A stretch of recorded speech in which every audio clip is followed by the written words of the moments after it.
nombres y poco más, la verdad. Pero en primer lugar os quería agradecer a todos los asistentes que os hayáis unido a la jornada Libertad de Información, la mejor defensa contra el bulo, y agradecer especialmente a nuestros ponentes que han sido muy generosos aceptando esta invitación, este tema que yo creo que es tan importante y de tanta actualidad. Voy a hacer una breve presentación de cada uno de ellos, aunque seguro que ya les conocéis, y a continuación le doy la palabra a Manuel Sánchez de Diego, que es el copresidente de la sección de Comunicación y Derecho. Está Leopoldo Abad Alcalá, que es catedrático de Derecho Constitucional de la Universidad CEU San Pablo. Es autor de más de 30 publicaciones científicas sobre derechos fundamentales, regulación de las libertades comunicativas o derechos de los mayores en la sociedad digital. Su principal campo de investigación se ha centrado en los ámbitos de intersección entre el derecho y la comunicación. Es investigador principal de varios proyectos de I+D, con financiación pública y privada, y ha sido profesor invitado y conferenciante en universidades europeas, estadounidenses e iberoamericanas. También tenemos, bueno, muchas gracias, Leopoldo, por acompañarnos. A vosotros por invitarme. Tenemos también a Francisco Pérez Bes, que es socio de Derecho Digital en Ethics Group, es secretario general del Instituto Nacional de Ciberseguridad, INCIBE, miembro de la Comisión Jurídica del Consejo General de la Abogacía Española y autor del libro Cuentos de Ciberseguridad y experto en ciberseguridad, como ya podéis, como ya veis, ¿no? También nos acompaña, muchas gracias, Fernando Jáuregui, que Fernando Jáuregui estudió Derecho y Periodismo en Madrid, es un periodista muy conocido y reconocido, que su carrera pues ha pasado por los medios de comunicación más prestigiosos, Europa Press, ha colaborado también con Diario 16, con El País, con El Periódico, El Independiente, Ya, El Correo, El Mundo, vamos, no le debe quedar ninguno, Colpisa. También ha sido presidente de Diario Crítico. Y bueno, especialmente su vinculación también con los abogados, y yo quería contar con él para esta jornada. El último libro que ha publicado, que además yo lo tengo por aquí, es Los abogados, él no lo va a enseñar, pero yo sí, es Los abogados que cambiaron España, muy interesante, que habla pues un poco de la época de la transición y aquellos abogados, ¿no?, que contribuyeron a la democracia, que en épocas de crisis pues son lecturas que son muy recomendables. Y por último, al copresidente de esta sección, Manuel Sánchez de Diego, que es profesor de la Universidad Complutense de Madrid en Derecho de la Información, es fundador de la coalición Pro Acceso, miembro de la Plataforma de Defensa de la Libertad de Información, miembro de la Asociación de Prensa de Madrid y también autor de numerosas publicaciones, ¿no?, sobre este tema. Como veis, tenemos a grandes expertos en este tema y estoy convencida de que vamos a tener un debate muy interesante. Le doy paso a Manuel. Muchísimas gracias. Gracias, Mercedes. Muchas gracias por la presentación. Bueno, yo solamente quería hacer una primera reflexión que tiene que ver con la libertad de información. Yo creo que Fernando lo tiene muy claro, Leopoldo también y Paco también, pero yo creo que es muy interesante decir algo que yo creo que es esencial, y es que la libertad de información es esencial en un sistema democrático. Si no hay libertad de información, la democracia no es una buena democracia, no es democracia siquiera. ¿Por qué? Porque la libertad de información lo que genera es una opinión pública libre.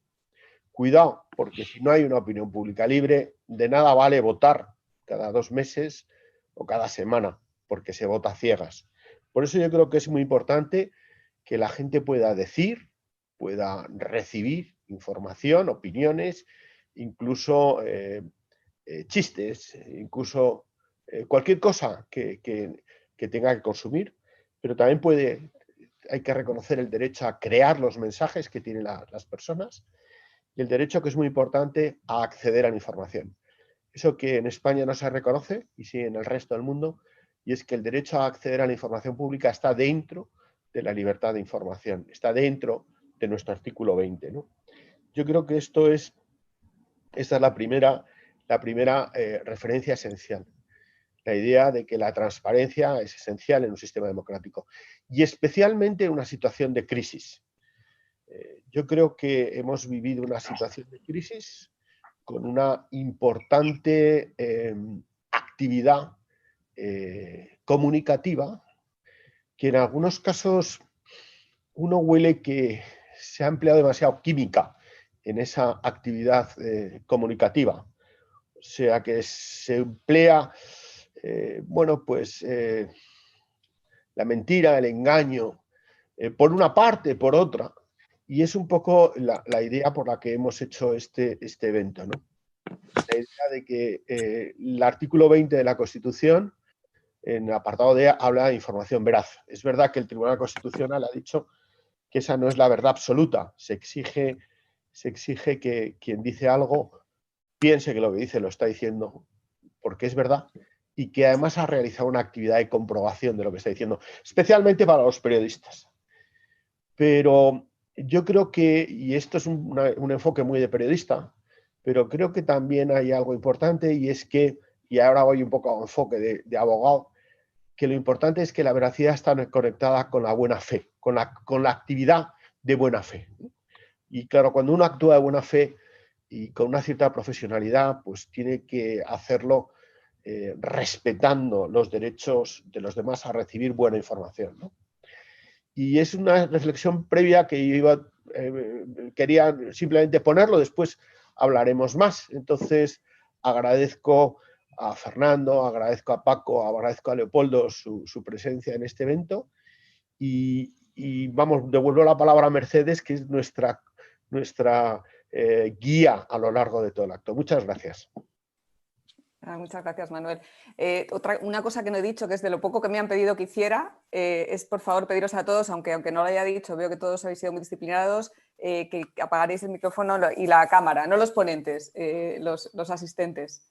Y bueno, al hilo de lo que decía Manuel, es verdad que, o sea, a mí me gustaría decir también algo sobre lo que consideramos bulo. O sea, lo único bueno de todo esto de bulo es que hemos cambiado la palabra fake news, que no era nuestra, por bulo de toda la vida, que al final pues viene a ser lo mismo, ¿no? Informaciones falsas, ¿no? Informaciones no veraces con un propósito concreto, ¿no?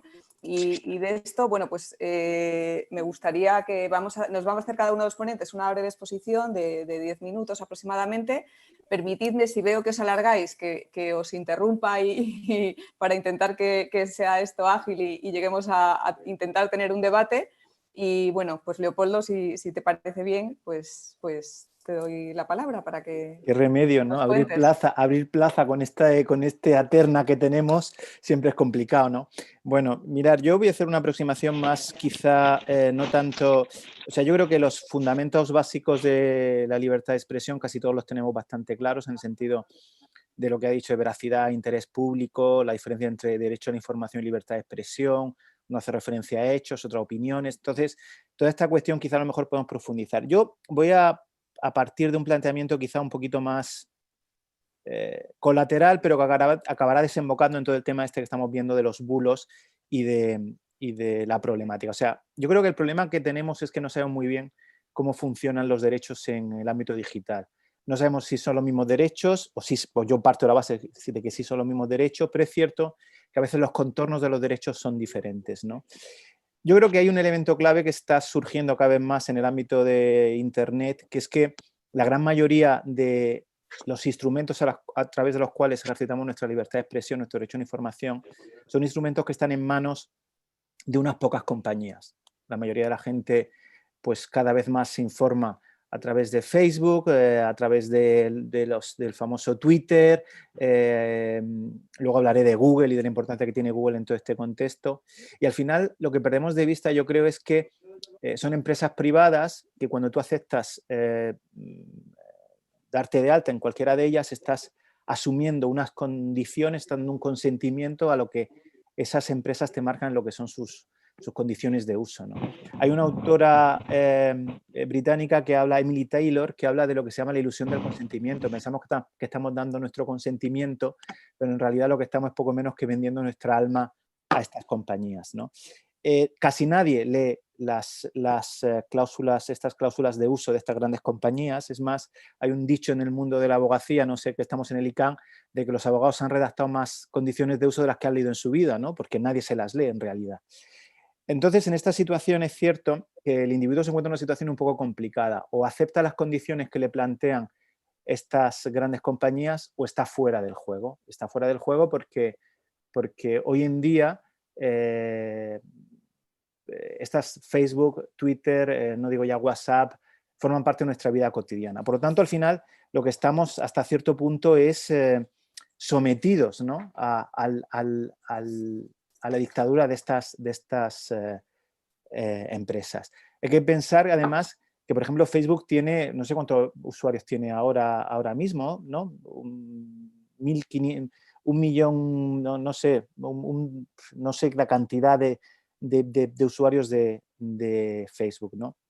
Con lo cual, al final... Un millón no, Leopoldo. No, Más. me refiero a 1.300 millones, ¿no? 1.300 millones puede sí. ser. Sí, 1.300, sí.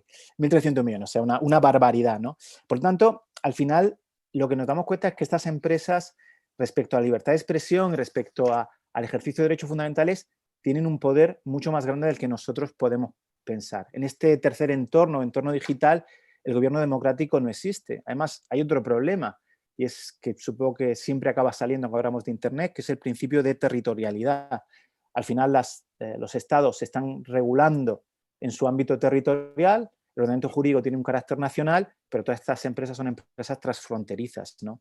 Pero no solo empresas transfronterizas, sino que muchas veces son empresas, cada sociedad tiene sus propios criterios respecto a lo que puede ser una broma, a lo que no puede ser una broma, a los públicos vulnerables, a los no públicos vulnerables. Por lo tanto, nos encontramos en un mundo de cierta legalidad.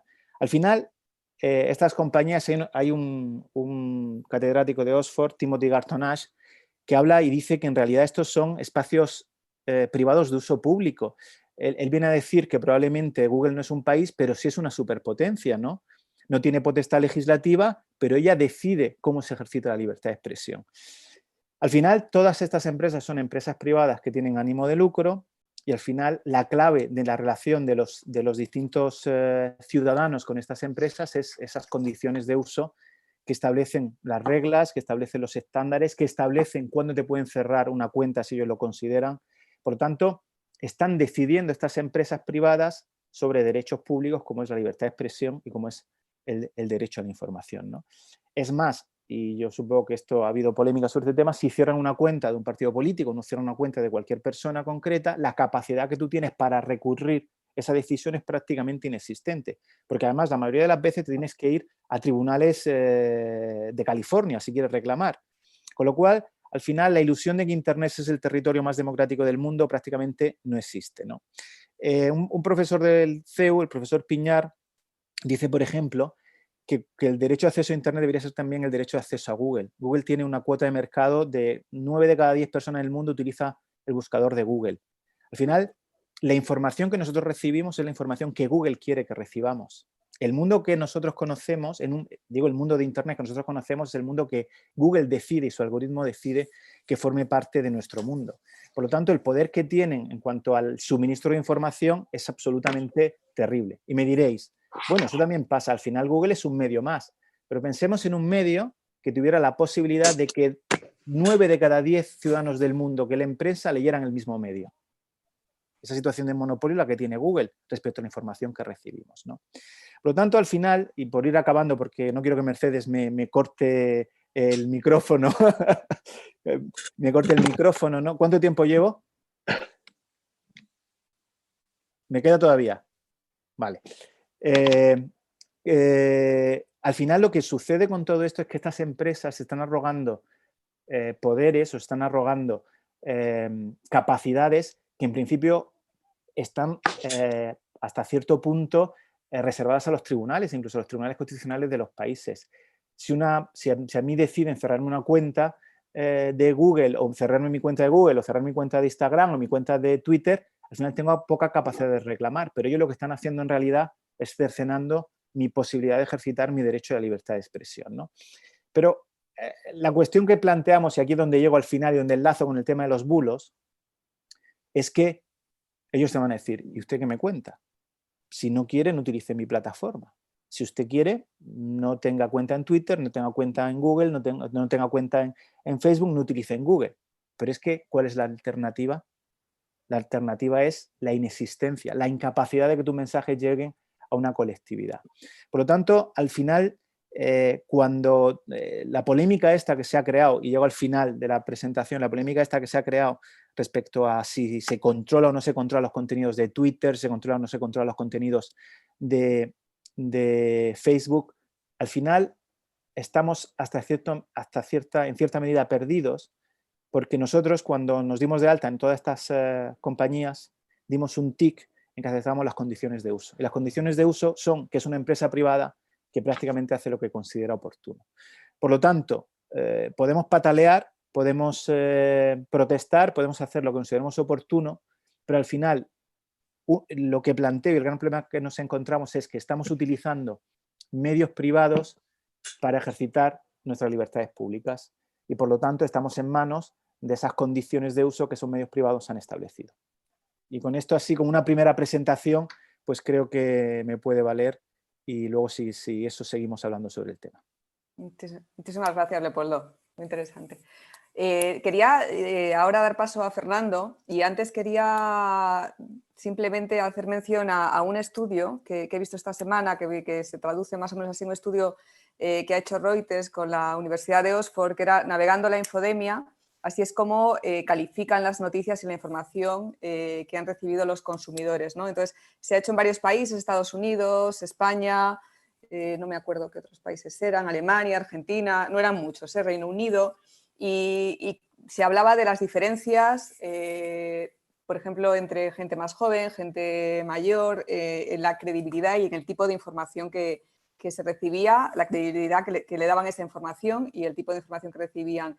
Entonces, en función de los países había pequeñas variaciones, pero sí que es verdad que la gente más joven en general recibía mucha información a través de redes sociales y mensajes, WhatsApp, ¿no? Probablemente, y gente mayor pues más a través de la tele, prensa, más internet.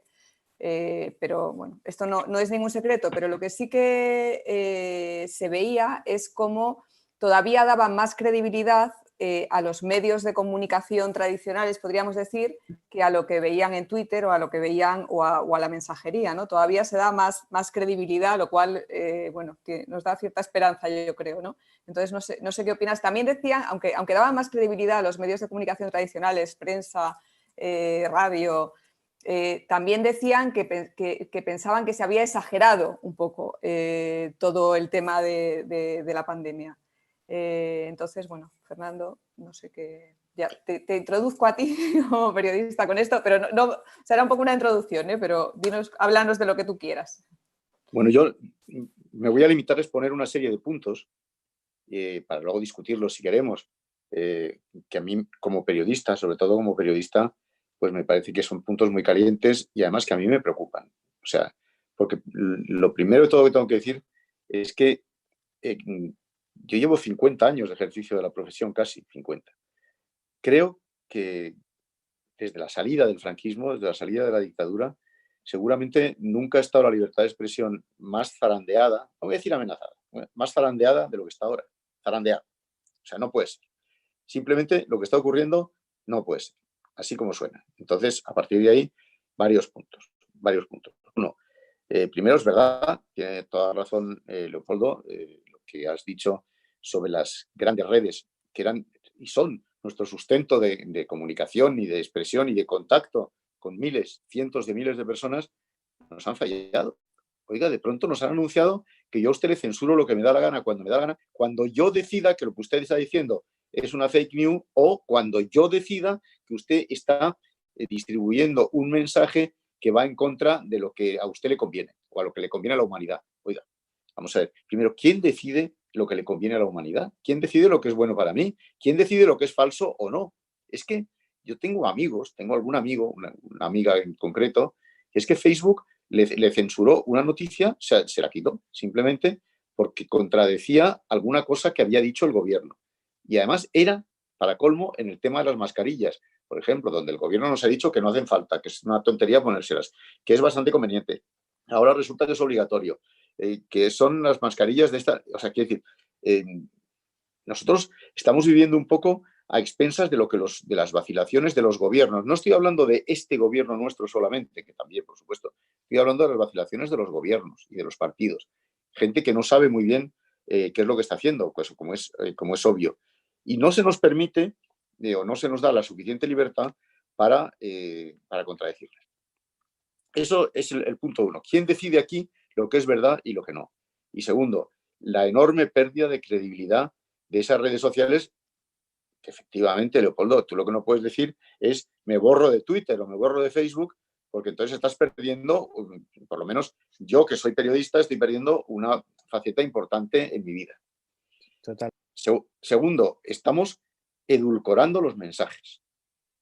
Las televisiones edulcoran los mensajes. Estamos probablemente en el momento más grave que hemos vivido yo creo que yo en toda mi vida, desde luego, y mucha gente desde la guerra civil podrá decir. Y las televisiones no pueden estar dando unos reportajes en que los niños están felices de entrar, de salir, de quedarse.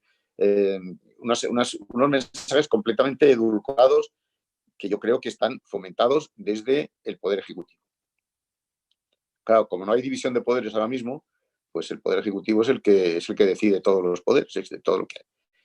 Las ruedas de prensa del presidente. Bueno, a mí no me han permitido, por ejemplo, participar, os lo cuento. No me lo han permitido participar. El secretario de Estado de Comunicación, es verdad que me apunté tarde, el secretario de Estado de Comunicación me mandó una carta, que es una carta inefable, hay que reconocerlo, en la que me dice que primero, pues eso, que ya son muchos, pero básicamente me dice, lástima no tengo aquí el texto concreto, pero básicamente me dice que ya, me viene a decir que ya, ¿para qué iba a estar yo si todo lo que se puede preguntar se ha preguntado ya? Dice más o menos textualmente, no entiendo qué nuevas aportaciones se podrían hacer preguntando. Y sigue, básicamente ninguna. O sea, él decide lo que se pregunta y lo que no se pregunta. Todo este montaje de las ruedas de prensa en las que no se puede repreguntar, y repreguntar es un derecho tan importante como preguntar, estas ruedas de prensa en las que no se puede repreguntar, en las que el señor presidente o quien sea, porque ahora las televisiones son las televisiones ministeriales, son las televisiones del Consejo de Ministros, quien sea nos acude su texto y no podemos repreguntar, pues hombre, yo creo que no tienen gran valor desde el punto de vista informativo. Luego estamos realmente en unos momentos en los que yo creo que no hay un solo español que no esté convencido, aquí ya entro en España, de que no esté convencido de que está sometido a un intenso control de sus comunicaciones, intenso. Y, en fin, esto de la geolocalización a la que nos sometieron me parece que es una auténtica barbaridad. Yo no sé, los juristas tiene el colegio de abogados, digamos, juristas tiene para decidir si estamos en un estado de alarma o de excepción. Pero yo, por lo que he ido estudiando, ahí estamos incurriendo en algunos terrenos muy parecidos a los del estado de excepción, en algunos terrenos. Es decir, cuando mañana se vaya a pedir la prórroga del estado de alarma, yo espero que algún miembro connotado de la oposición diga sí o no o se abstenga, tendrá que decir que, oiga, garantíceme usted que no estamos en un estado de excepción. Y también es verdad que yo creo que España tiene una falta de legislación que defienda al Estado.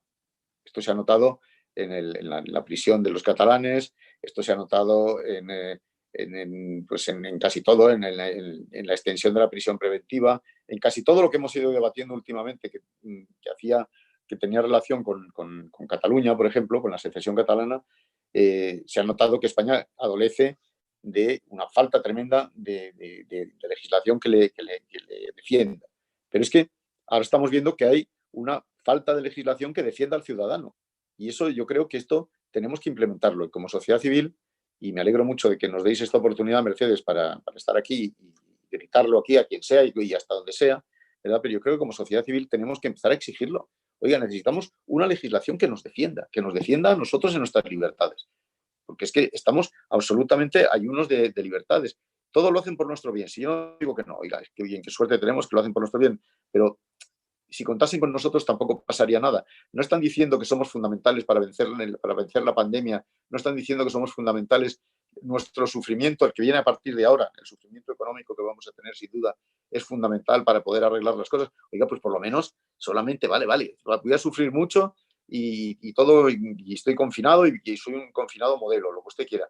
Pero oiga, cuente conmigo y dígamelo con una sonrisa. Entonces, bueno, todo esto creo que configura un panorama bastante negativo, que es a lo que me estoy refiriendo. Yo creo que este es un un panorama inédito para todos, empezando por el gobierno, naturalmente, pero yo creo que estamos con unos poderes muy poco empáticos y en una situación en la que estamos al borde no, pero en riesgo de convertirnos en un Estado fallido, ya por todo esto que estoy diciendo, no tenemos separación de poderes, nuestro legislativo está bajo mínimos, el judicial ya ni digo cómo está, porque lleva año y medio usurpando funciones, o sobrepasadas sus funciones, vamos a decir, y los medios de comunicación pues estamos como estamos, arruinados y dependiendo de que el gobierno nos suelte 100.000 euros para que podamos seguir sobreviviendo. Y esto, claro, no puede ser, esto no puede ser. Y bueno, pues simplemente estas son ideas que se me ocurren para una reflexión, ¿verdad? Y te felicito, Leopoldo, porque yo creo que has dado bastante en el clavo. Este es el gran tema que tiene la humanidad ahora mismo planteado. Nos hemos entregado en manos de las redes sociales, nos pasamos el día tuiteando como tontos, que si he ido al cine, que si he venido, que si he visto, que si no sé qué. Estamos entregando nuestra privacidad a las redes sociales y las redes sociales vienen ahora y nos hacen la burla que nos han hecho diciendo, oiga usted, yo le voy a censurar cuando me dé la gana y además se lo advierto. Y no se me porta mal porque le doy de baja en Twitter. Y a usted, ahí vienen todos los males del infierno. Yo estoy profundamente asustado. No me he pasado, Mercedes, que conste, de tiempo. Lo tengo aquí y lo estoy cronometrando, que lo sepas. No te has pasado nada, has sido súper disciplinado. Muchas gracias, Fernando, muy interesante. Yo creo que has abierto el debate, ya ha empezado a haber manos por ahí, o sea que, vamos, ya has animado. Nada, bueno, dar paso ahora a Francisco Pérez Bés. Yo creo que precisamente por todo lo que hemos oído y lo que nos ha contado Leopoldo y Fernando de las redes sociales, de Internet, de Facebook, de la importancia de tener un experto en derecho digital, tener un experto en ciberseguridad, ¿no? Que me consta que le reclaman para dar cursos pues las fuerzas de seguridad y la Guardia Civil, la policía, etcétera, etcétera. Y yo estoy convencida pues, de que perdona, Mercedes, de la Guardia Civil también tendríamos que hablar, dicho sea de paso, porque pues, también tendríamos que hablar. Perdón, Paco, pero es que también tendríamos que hablar. Yo hablaré bien. No, sí, yo también, pero ya sabes a qué me refiero. Le doy paso a Francisco que nos cuente. Muchas gracias, Francisco. Nada, gracias a vosotros. No sé si te he metido en un... No te preocupes. Ya me pagaréis la fianza, no os preocupéis. Oye, muchas gracias, de verdad, y un placer estar con vosotros. Y lo malo de estar con gente tan fenomenal es que te preparas cosas, pero luego sobre la marcha te lo desmontan todo. La verdad es que venía con un guión, pero casi prefiero un poco retomar algunas de las cosas que han ido comentando Leopoldo y Fernando y enlazarlas con otras ideas que quería exponer yo para acabar luego hablando. Perdón que me voy a poner un chaleco que hace frío, pero vengo. Póntelo. No te estoy oyendo. No te refugies. Que, por ejemplo, quería empezar con una frase de Julián Marías, que es un filósofo que decía que lo que más me inquieta de España es que mientras todos se preguntan qué va a pasar, muy pocos se preguntan qué vamos a hacer, ¿no? Y yo creo que esto nos ha pasado con las fake news, con los bulos o con las paparruchas, como le llaman algunos. Es decir, sabíamos que íbamos a llegar a este extremo y es verdad que nunca nadie ha estado trabajando durante este tiempo para evitar llegar a la situación en la que nos encontramos, ¿no? Y creo que Leopoldo, estoy de acuerdo con él cuando hablaba del tema de los derechos digitales, ¿no? Pero yo creo que el problema ha sido el enfoque del entendimiento de Internet, ¿no? Internet lo hemos visto desde siempre como un límite, es decir, como otra cosa, una cosa contraria, o sea, lo digital y no analógico, pero al final Internet se ha convertido en un ámbito operativo, se ha convertido en nuestra propia vida y evidentemente como ámbito operativo que es, pues ahí se están pudiendo hacer cosas mucho mejores de las que teníamos en el ámbito analógico, pero también evidentemente mucho peores, ¿no? Y es ahí, y enlazando un poco con lo que decía Fernando, que deberíamos tomar medidas para evidentemente tratar de regular o tratar de poner un poquito de orden, no digo regular, pero a lo mejor ordenar un poco lo que está ocurriendo en ese ámbito, ¿no? Respecto de la información, hombre, yo creo que Internet, un poco contradiciendo pero un poco enlazando con lo que decía Fernando, ¿no? Yo creo que los periodistas han perdido el monopolio de la información con la tecnología. Es decir, antes nos informábamos a través de la prensa y los periodistas eran en cierta manera los que... No me conté contigo. Bien. No os haría. Y además tengo tu libro aquí atrás dedicado, que lo sepas. yo me informaba a través de los periodistas, iba a televisión, iba a radio, a periódicos, y ese era vuestro campo, ¿no? Como ocurría con el derecho y los abogados, ¿no? En cambio, ahora no. Es decir, ahora cualquiera en Facebook, cualquiera en Twitter, cualquiera en Google me puede estar dando tanto más información que la que me dan los medios de comunicación, entre otras cosas porque posiblemente en el mundo en el que vivimos ahora mismo no confiemos, no tengamos la confianza ahora en que los medios de comunicación realmente se dediquen a informarnos y no todo lo contrario, ¿no? Pero también tiene una parte buena, es decir, al final gracias a estas redes sociales podemos escapar en cierta manera a este monopolio informativo, de manera que si yo accedo a una información que veo en un medio y no me convence, me puedo ir a una red social para contrastar esa información o para identificar situaciones que por algún motivo pues, la prensa no quiera o no me pueda o no me sepa dar, ¿no? Entonces, esa libertad, yo creo que también en cierta manera tenemos que encontrar ese equilibrio, ¿no? Entre el peligro de obtener información no controlada por redes sociales, pero por otra parte la posibilidad de obtener información veraz y verídica a través de estos medios, ¿no? Y el problema no creo que sea tanto el control de la información, sino sobre todo las represalias, ¿no? Lo que estamos viendo con las redes sociales a mí también me preocupa muchísimo, como habéis manifestado también vosotros. Es decir, el hecho de que se cierren determinadas cuentas por el hecho de que lo que se haya dicho pues, no convenga o no guste, eso me parece que es un disparate y volvemos un poco hacia atrás, ¿no? Pero claro, también he hecho el ejercicio de mirar hacia atrás y decía, bueno, ¿cómo estábamos antes? Claro, yo me encuentro con una ley de prensa e imprenta del año 1966, que todavía sigue vigente, por cierto, que si te vas al artículo 5 habla de la garantía de libertad, ¿no? Que dice que la Administración garantizará el ejercicio de las libertades y derechos que se regulan en esta ley, persiguiendo actividades que intenten deformar la opinión pública o impidan la libre información. Y esto se consideraba incluso infracción grave en ese momento, ¿no? Con lo cual, y Fernando lo apuntaba también antes, no sé si venimos de un mundo peor, pero desde el punto de vista de información ya nos encontramos antes de la Constitución con que ese derecho y esa obligación a informar ya estaba protegida, ¿no? A mí me llama la atención el concepto de opinión pública, que eso de verdad que sabéis vosotros mucho más que yo. Pero bueno, yendo un poquito al tema que me encargabais que hablara, yo quería hacer una distinción, ¿no? Yo creo que el nivel de preocupación o la graduación de la amenaza de esta desinformación depende un poco de la intención del remitente, ¿no? Es decir, la capacidad o la aptitud de influencia que puede tener ese mensaje en esta opinión del ciudadano, en esta opinión pública, ¿no? Depende de cómo la deforma, la aceptamos o la rechazamos. Me explico. Cuando esta información o estos mensajes que recibimos mina la credibilidad de las empresas, la credibilidad de los políticos, en las instituciones o en personas, atacando un poco a la credibilidad y a la reputación, ¿no? Esta doble cara de credibilidad y reputación, ahí empezamos a preocuparnos. Es decir, a mí me puedes desinformar de varias maneras, ¿no? Puedes decir cosas que son verdaderas, son veraces, pero solo me cuentas las malas, ¿vale? Con lo cual yo solo recibo una parte de esa información.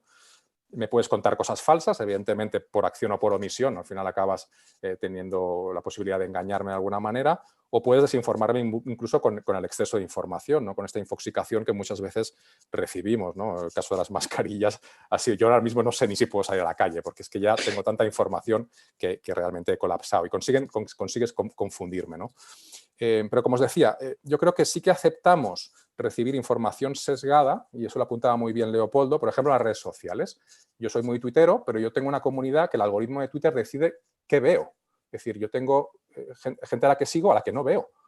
¿Por qué? Pues no lo sé, porque en algún momento he hecho algo que el algoritmo ha decidido minar o encajonarme dentro de una determinada comunidad o unos determinados temas. Claro, yo para salirme de ahí tengo que modificar mi comportamiento, ¿no? Y eso creo que no ayuda o no aporta nada a esa libertad de información. Por otra parte, ¿qué es lo que rechazamos? Pues esos mensajes, esa información, mala información que tenga por objetivo influir en la libertad fundamental, por ejemplo, la libertad de voto, que también la hemos mencionado anteriormente. Esto puede ser evidentemente un peligro para la democracia y un peligro para la seguridad nacional, ¿vale? Y eso lo enlazo un poco con lo que os quería contar, ¿no? La desinformación ahora también se ve, bueno, ahora ya desde hace ya algún tiempo, como una amenaza a la seguridad nacional. Es decir, nosotros si somos capaces de levantar la cabeza y ver, oye, estos mensajes que estoy recibiendo no los recibo al azar, sino que realmente hay ahí una acción coordinada, una acción sincronizada por parte de un tercero, me da igual que sea un gobierno o que sea quien sea, y con el objetivo de desestabilizar o influenciar en la toma de decisiones, socavando la credibilidad de las instituciones de un país, esto al final es una amenaza que desde el punto de vista militar se denomina amenaza híbrida y que lo que os quería contar es que sí que se está trabajando para tener en consideración este tipo de amenazas, ¿no? ¿Cómo? pues la Estrategia Nacional de Ciberseguridad, por ejemplo, que es un documento que no es muy conocido, sí que se dedica expresamente a esto. Y os quería contar un poco cómo, ¿no? ¿Cómo lo hace? Si os vais a la línea de acción séptima de la Estrategia Nacional de Ciberseguridad, que es del año 2019, por cierto, habla de desarrollar una cultura de ciberseguridad, ¿vale? Se focaliza mucho en lo que es la persona. ¿Cómo lo hace? Establece una serie de medidas. Hay una medida que es la medida número 5, que lo que trata de fomentar es la promoción de un espíritu crítico en favor de una información veraz y de calidad y que contribuya a la identificación de las noticias falsas y la desinformación. Esto se está materializando ahora mismo en una estrategia que está desarrollando el Departamento de Seguridad Nacional contra la desinformación, de la misma manera que hay otras de ciberseguridad aérea, etcétera, etcétera, porque se considera que la desinformación es un ataque a la seguridad nacional, ¿no? Y también, y con esto ya termino, por abrir un poco el debate, la Ley de Seguridad Nacional también menciona, incluye este concepto de cultura de seguridad nacional. La seguridad nacional no es un tema de militares y de guerras y tal. La seguridad nacional, que es una ley del 36-2015, se define como la acción del Estado dirigida a proteger la libertad, los derechos y el bienestar de los ciudadanos. Y evidentemente la desinformación es una clara amenaza a esa libertad, en el caso de recibir información veraz, o esa libertad de expresión para trasladar y comunicar esta información, y sobre todo estos derechos que podemos tener, como el derecho al voto o derecho a lo que sea. Con lo cual yo sí que coincido con vosotros en la preocupación de este asunto. Aporto una visión un poco distinta, más de seguridad nacional, pero no por ello más ni menos importante que la que estábamos comentando desde el punto de vista de derechos fundamentales de las personas, ¿no? Respecto a los derechos fundamentales, y con esto sí que termino, habéis mencionado la Constitución española, que me parece la norma fundamental en esta materia, pero bueno, aparte de los códigos deontológicos que tenéis, de FAPE y de ERGA y de estos medios que se autorregulan para hacer las cosas mejor, también quería hacer un último apunte que tiene que ver con la Ley Orgánica de Protección de Datos y Garantía de Derechos Digitales, que tiene 3 artículos que me parecen relevantes aportar, ¿no? Es el 85, el 86 y el 95. El 85 habla del derecho de rectificación, ¿vale? Un derecho digital que se nos reconoce a los ciudadanos para poder obligar a un medio a rectificar una información que no sea veraz o verídica. El 86 el derecho a actualización, por ejemplo, si me sacan una noticia respecto de un incidente, pero la sentencia que sale posteriormente es favorable, yo tengo el derecho a obligar a este medio, a esta comunicación, a que se actualice diciendo, oye, pues aquella noticia que dimos pues ha evolucionado y ahora es de otra determinada manera. Me parece tan interesante porque Internet, como lo decíais también, pues mantiene esa huella digital para siempre. Y tercero y último, el derecho al olvido, ¿no? El artículo 95 regula esta posibilidad que tenemos los ciudadanos ahora de eliminar de los buscadores de Internet determinada información pues, que esté obsoleta, que no sea adecuada, que no sea, bueno, los elementos que establece la ley, que no os lo voy a contar para no aburriros, ¿no? Y luego apuntar y abrir un tema que es el tema este de autorregulación que os digo, ¿no? De estas políticas de prevención que pueden tener los medios de comunicación o los buscadores, tema de antibots, por ejemplo, que es un buen ejemplo, o el tema de las buenas prácticas en difusión de publicidad política, que también ha sido un elemento clave en estos últimos meses, o el tema formativo, ¿no? Cómo formamos a los ciudadanos y cómo formamos a los periodistas para identificar y para poder tratar determinadas noticias que a lo mejor pueden no ser veraces y que en cambio, pues si no se contrastan bien, también se difunden en medios aparentemente confiables y legítimos, ¿no? Y luego en la parte reactiva, evidentemente, cómo denunciamos estos contenidos falsos, lo comentaba también Leopoldo, esa incapacidad, esa impotencia que tiene el ciudadano de irse a un sitio y decir, oye, esto es mentira. No me dan esa opción de denunciar por esa vía, me dan otras opciones, pero no esa, ¿no? O incluso la posibilidad de monitorizar, las redes sociales monitoricen qué contenidos ellos mismos están divulgando en esas redes, ¿no? Se ha creado una figura que es el del fact-checker, ¿no? Que también me gusta mucho, de gente que se dedica a contrastar la veracidad de la información que aparece en redes sociales. Bueno, pues una nueva profesión que ha surgido, pero que denota un poco la necesidad de que estemos haciendo cosas que no estábamos haciendo hasta ahora, ¿no? Y eso también, en cierta manera, es preocupante, ¿no? La incapacidad de los propios medios de establecer medidas eficaces para luchar contra esa desinformación. Y Mercedes, no sé si voy dentro del tiempo, pero en cualquier caso he querido dejar varias líneas abiertas por si queremos retomar alguna en la fase de debate. Muchas gracias. Nada, muchísimas gracias a ti, muy interesante. Bien, estás en tiempo. Estáis siendo muy cumplidores todos. Te tenemos miedo, Mercedes, de verdad estamos... No sé por qué. Tenemos miedo, Mercedes. Eso es lo Ya que veo, pero estoy lejos, no... muchísimas gracias, de verdad, muy, muy interesante escucharos a todos. Yo, si me permites, sí. Mercedes, me gustaría decir unas cosas en relación con lo que acaba de decir Paco. porque hay alguna cosa que quizá no le haya entendido muy bien y hay alguna cosa que me gustaría preguntarle, porque no sé si tú participaste, Paco, en un seminario que hice yo cuando presidía Diario Crítico, precisamente sobre temas de ciberseguridad en Uría y Menéndez. No estabas tú, me parece, ¿no? No tuve el placer. Bueno, pues, a ver, yo primero no sé si te he entendido, dices que la ley Fraga, de alguna manera, estaba protegiendo la libertad de la información. La ley Fraga era una ley absolutamente fraudulenta. Y es verdad que el hecho de que perviva en lo que no esté derogada, que todavía pervive en lo que no está derogada, efectivamente, demuestra la escasa voluntad y el escaso interés de nuestros legisladores o de nuestros ejecutivos por hacer avanzar la libertad de expresión. Porque, oiga, me está usted hablando de una ley que es que no es que sea de 1966, me está usted hablando de una ley franquista. Franquista, oiga, es que evolucionó un poco el franquismo, sí, pero franquista. Yo he sido procesado en virtud de la ley Fraga, o sea que, en fin, mucho avance no es que fuese. Entonces, no sé, me ha parecido entenderte eso. No, Luego, quería destacar preguntar, que exista todavía esa ley y que no hayamos sido capaces de adecuar la ley de prensa, eso que para mí es fundamental. Yo por siglo hacer XXI. una participación desde el área de constitucional, en principio esa ley está derogada por la cláusula derogatoria de la Constitución, que establece que todas las normas contra la Constitución se derogan.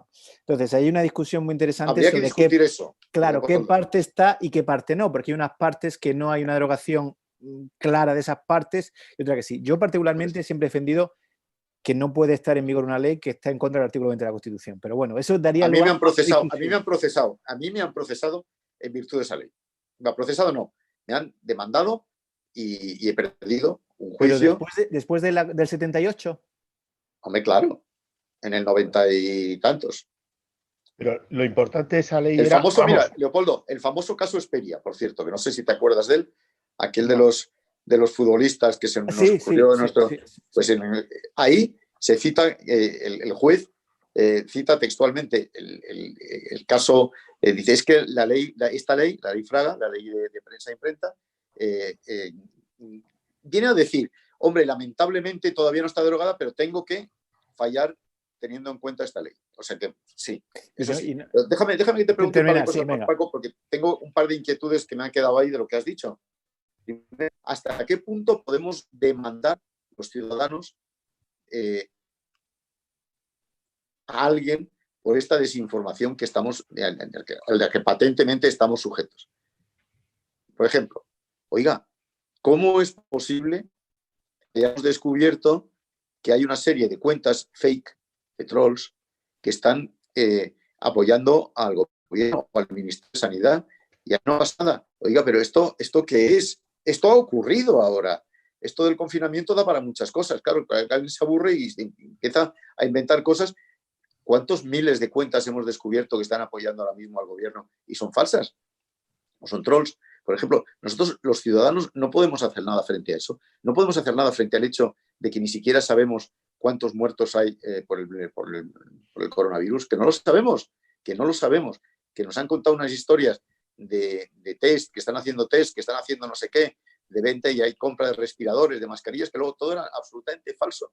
Desde luego, si los gobiernos o este gobierno hubiese puesto el mismo interés en que todos fuésemos sometidos a un test, que en que todos seamos multados o encarcelados, porque un día se nos ocurrió salir de casa y no estábamos en el perímetro adecuado, que hay cerca de 1 millón de multados y cerca de 14.000 detenidos, que se dice pronto, en un mes y medio, se dice pronto. Si hubiese puesto el mismo interés, a lo mejor estábamos todos con los test. Entonces, quiero decir, oiga, yo sé que van a ocurrir cosas, ahora cuando salgamos de aquí va a haber un colapso judicial que nos va a durar 8 años, como mínimo. Esto ya os lo digo desde ahora y he hablado con bastantes jueces amigos y ellos están de acuerdo conmigo. Solamente el señor Illa va a tener 5 o 6.000 demandas o querellas o reclamaciones o no sé qué diablos va a tener, pero va a tener muchas. Solamente el señor Illa. Y luego las demandas entre particulares no quiero ni contaros lo que va a ser esto. Y los juzgados de familia no quiero decir nada, porque aquí todos vayan a querer divorciarse porque ya están hartos de la parienta de estar contigo. Y las magistraturas de trabajo no quiero ni contar lo que va a ser eso. Entonces, oiga, alguien tiene que venir a arreglarnos esto. He oído de un plan del Ministerio de Justicia, sé que esto no es estrictamente ciberseguridad y que me estoy pasando a otro campo, pero hemos oído de un proyecto... Me va a reñir Manuel Fernando.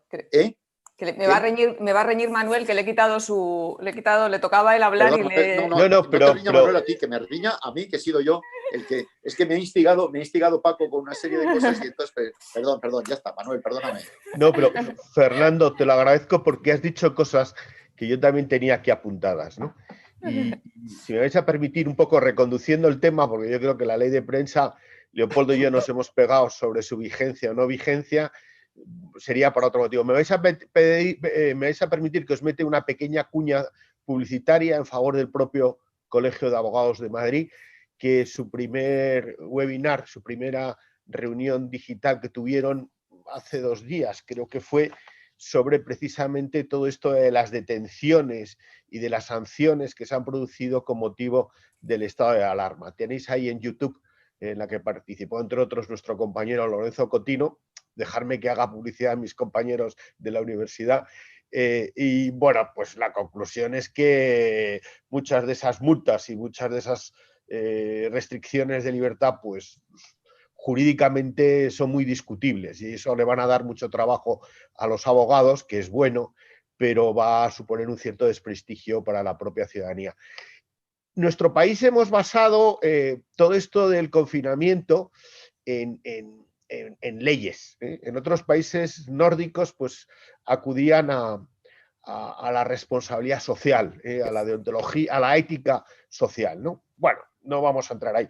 A mí, sin embargo, hay algo que ha hecho Paco que me preocupa, ¿no? Y es que efectivamente hay que defenderse los estados, bien sea el famoso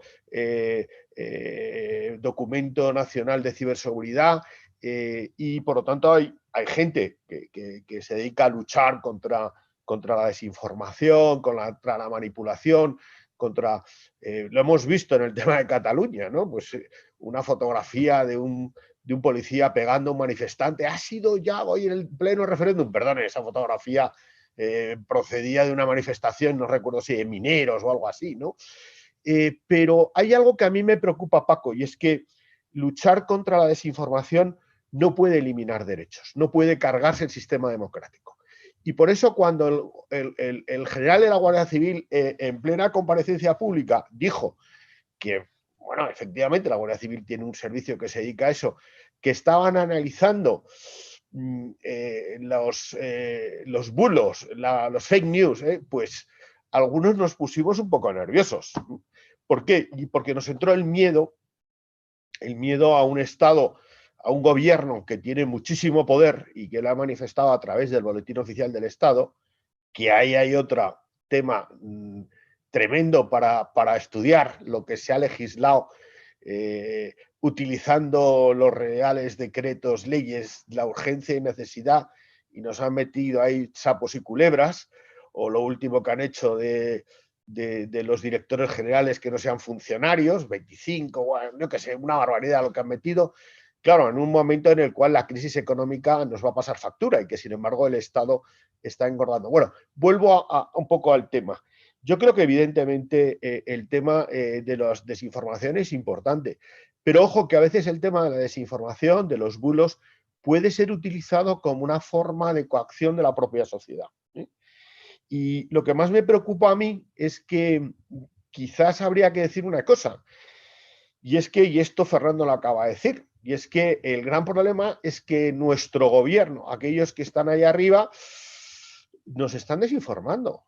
Nos están desinformando no solamente sobre si el uso de las mascarillas sí o no, o quizás nos están desinformando sobre los seguidores del Ministerio de Sanidad, que son trolls que están ahí metidos, pero es que incluso en el lenguaje, me vais a perdonar, porque aquí no se ha empezado a hablar de curva, de pico, de desescalada, y son además ese lenguaje se ha traducido a los medios de comunicación, lo utilizan los medios de comunicación. Pues en lugar de hablar, pues eso, de fase de desconfinamiento o otra terminología un poco más dura, ¿no? El tema de los datos, o sea, yo ya los datos, por muchos datos que nos dan, yo ya no me fío, ¿eh? O sea, ahora, yo desde luego creo que en España en estos momentos somos el país que más muertos tenemos por habitante. Dicen que Sara, Bélgica nos han superado, pero claro, aquí porque hemos contabilizado menos. ¿Por qué en nuestro país tenemos más muertos por habitantes, por millón de habitantes, que en otros países. ¿Por qué? No lo entiendo, no lo entiendo. O sea, me gustaría que alguien me lo explicara bien. Y lo que más me preocupa a mí, y es el gran problema que también afecta al mundo de la prensa, es que cuando nos hemos enterado, lo bueno es que hay que nos podemos enterar porque la gente pregunta, hay gente que se dedica a preguntar, y, no sé, y porque hay cosas que tienen que salir en el boletín oficial del Estado y en la contratación pública. Cuando nos enteramos que ha habido 15 millones de euros que han ido a las televisiones generalistas, bueno, pues eso no se hace gratis et amore por parte del gobierno, no sé si me explico, ¿no? Y entonces, a mí lo que me preocupa, y quizás esto es lo que más me preocupa, es que si ponemos en conjunción al gobierno con los medios de comunicación que reciben dinero, con los grandes operadores de información y redes que ahora deciden si esto es correcto o no es correcto, y si lo ponemos en conjunción también con los fact-checkers, con esos que deciden que esto es un bulo o no es un bulo, y además descubrimos que esos fact-checkers reciben dinero del que yo pago mis impuestos, pues joder, uno empieza a echarse a temblar, ¿eh? Y por lo tanto, el tema de los bulos, volviendo a lo que nos... Es cierto que existen por ahí bulos, dentro de los bulos había que diferenciar pues las exageraciones cuando vemos a un político que va en silla de ruedas y que le ponen un cuerpo de atleta y nos mandan un chiste de muy mal gusto, pero bueno, es un chiste que no es una desinformación, tiene un objetivo claramente y es un objetivo de carácter político, pero también hay bulos, vuelvo a repetir, por parte del gobierno. Y eso es lo que más me preocupa. O sea, yo a mí que me mande un partido político incluso una desinformación, hasta lo admitiría. Pero yo a mi gobierno no puedo permitirle eso. Hubo un político que en un determinado momento, en un momento de crisis muy importante en España, dijo que no nos merecemos un gobierno que nos mienta. Y hoy en día esto, de alguna forma, perdonar que lo lleve a un ámbito, ¿no? Y me callo porque creo que es más importante lo que digamos todos, pero me preocupa. O sea, me preocupa, uno, que los bulos sean utilizados como una forma de control de la sociedad. Me preocupa que ese control se produzca por una conjunción entre poder público, grandes operadores de información, que no deberíamos de haber dejado que fueran grandes operadores de información. Deberíamos de haber empleado las normas que se aprobaron después del crack del 29, esto es que impedía las grandes concentraciones empresariales. Deberíamos de haber impedido esto. Deberíamos de darles un estatuto, Leopoldo, a estos grandes operadores de información, un estatuto reconociéndoles que están realizando una función esencial para los ciudadanos, que dentro de la libertad de información deberíamos de desarrollar el derecho a acceder a Internet, acceder a la información, y que por lo tanto ellos son prestadores de esos servicios, y por lo tanto también deberíamos de haberlos introducido dentro de la ley de transparencia como sujetos obligados a la transparencia. Y me preocupa que además en este juego entren los medios de comunicación, los periodistas subvencionados por el gobierno. Me preocupa que se acallen las voces críticas y las preguntas incómodas. Y me preocupa que también entren las fake checkers, la gente que se dedica a decir cuándo hay un bulo o no hay un bulo. Conozco ya algún caso en donde dice, esto es un bulo. Y el señor abogado, que tiene su pequeña web, dijo, ¿cómo que es un bulo? Coger otra vez el boletín oficial del Estado y leerlo. Por lo tanto, cuidado, porque me preocupa que nuestra democracia, a costa del coronavirus, retrocesa. Existe un retroceso, no solamente, fijaros, no solamente en el ámbito jurídico, sino también en el económico, que va a ser evidente, pero también en ese aspecto de opinión pública, en ese aspecto de que nos volvamos conformistas, que no denunciemos aquello que deberíamos de denunciar. Y Mercedes, perdona, ya no me quiero pasar más de tiempo. Gracias. Has pasado. Fernando, yo no sé por qué te hemos cortado antes. No sé si querías terminar. No me habéis cortado, no me habéis cortado. No. Vale. A ver, vale. pero yo... Oye, Manolo, es que no nos creemos nada. Han perdido nuestros representantes, es muy grave esto, a los que pagamos y votamos. Nuestros representantes han perdido absolutamente la credibilidad de la gente. Tú con cualquier persona que hables, con el portero de tu casa, con cualquier persona, que no, aunque no tenga que ver, digamos, con la información directamente, te dice que cuántos muertos. Esta mañana he ido al peluquero, me ha tocado ir al peluquero. Me dice el peluquero, bueno, pues seguro que son más del doble de muertos, más del doble de los muertos de los que están diciendo. Esto me lo dice el peluquero, la gente que está por ahí te lo dice naturalmente. Esta desgracia que nos ha ocurrido está sirviendo, una de las cosas para las que va a servir es para que la ya muy escasa credibilidad que tenían nuestros representantes disminuya más todavía. Disminuya más. Y estas peleas que se traen entre algunas comunidades por tener protagonismo político con el gobierno central y el gobierno central con no sé quién, esto va a ser lamentable. Y yo espero sinceramente que mañana la sesión parlamentaria, que yo tengo que asistir a ella completa, no sé vosotros si os queréis afligir con este castigo, ¿verdad? Pero yo tengo que estar en ella. Espero que no me ocurra lo mismo que la semana pasada, que yo salí casi a punto de pegarme un tiro, porque estos señores no tienen nada que ver con la realidad. Estos señores no tienen nada que ver con la realidad. Has dicho 15 millones a las teles. Pues, chico, ¿cómo debe influir para que las teles nos estén edulcorando la realidad de la manera que la están edulcorando? A mí se me ocurrió escribir un tuit a este respecto y, oye, he tenido un follón con Carlos Franganillo que no os quiero ni contar. Se lo ha tomado como una cosa personal y se lo ha tomado. Carlos Franganillo, que por otro lado es un tipo que me cae estupendamente y que me parece un periodista estupendo. Pero, hombre, no podemos desconocer que Televisión Española, y hay que hablar de Televisión Española muy en concreto en este tema, también de Televisión Española, también de las otras, pero de Televisión Española está jugando un papel muy raro en este tema, muy raro. Y, hombre, dices, los partidos pueden enviar desinformación. No pueden enviar desinformación a los partidos. Te recuerdo que les estamos pagando nosotros con nuestros impuestos, que por cierto van a aumentar bastante sensiblemente, ya lo veréis, ¿no? Entonces, bueno, yo creo que una pandemia, la guerra, siempre se ha dicho que en las guerras, la principal víctima de las guerras, o la primera, es la verdad. Pues yo creo que en las pandemias, la principal víctima, yo digo siempre es la verdad y el derecho. En las guerras, siempre, las principales víctimas. Hombre, yo creo que en una pandemia, que es una guerra, al final, contra un virus, pero es una guerra, ¿verdad? Pues está ocurriendo lo mismo. Y estamos...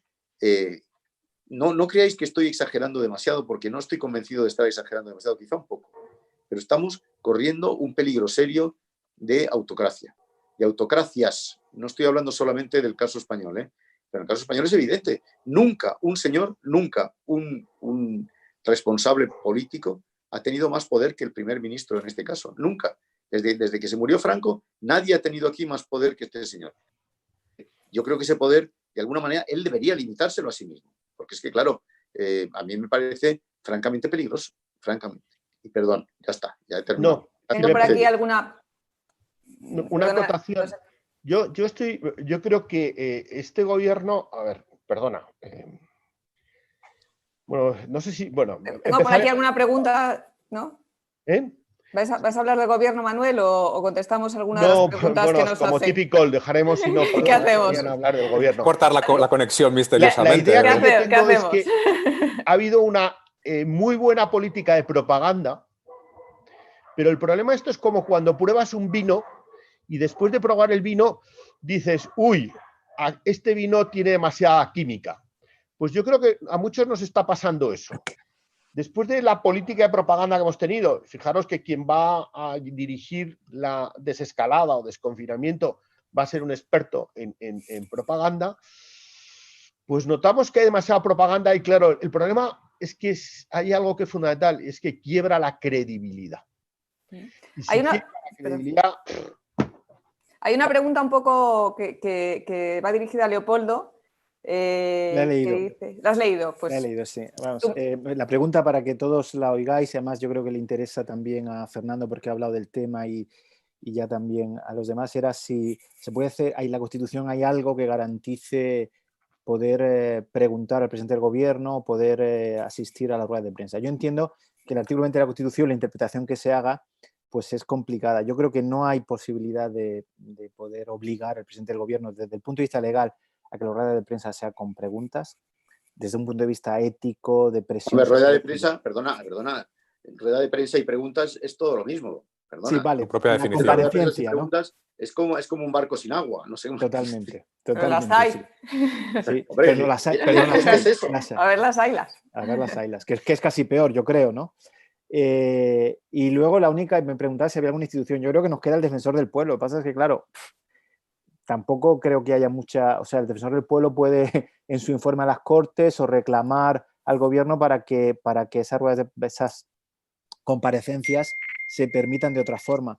Pero creo que, y en esto probablemente Fernando y Manuel tengan más experiencia, es complicado poder obligar al gobierno si ellos no lo consideran, ¿no? Si ellos no quieren hacerlo, ¿no?